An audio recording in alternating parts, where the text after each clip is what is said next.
In order to make the desktop an easy experience for any user to adapt to, Novell did extensive usability testing through projects like betterdesktop.org.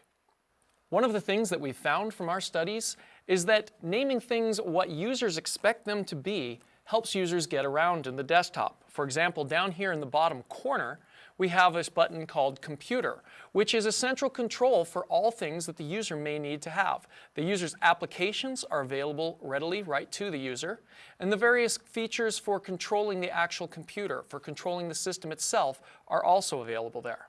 So we can actually start an application, such as our web browser, just by a simple click. There's a set of commonly used applications that are default in the favorites of this window, and also you have the option for most recently used applications as well as most recently used documents. So any other applications that I might be using at any time can also be brought up easily.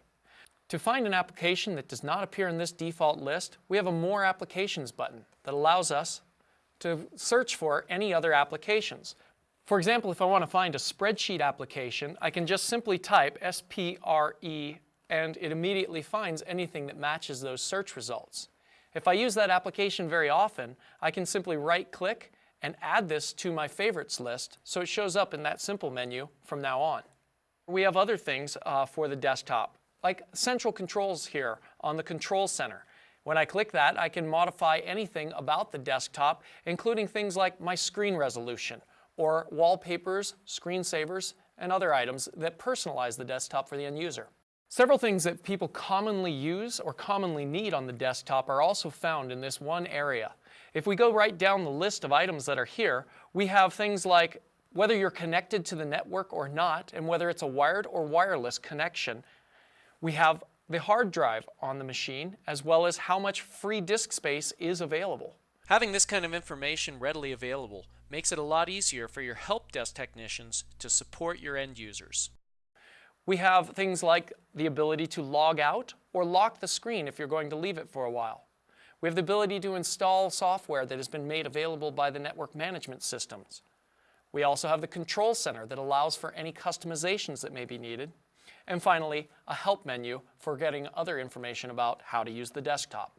One of the most helpful features inside of the Computer Buttons menu is the search field. The search field allows us to type in anything that we want to find and look through all of our documents or our applications on the system. So if I type spreadsheet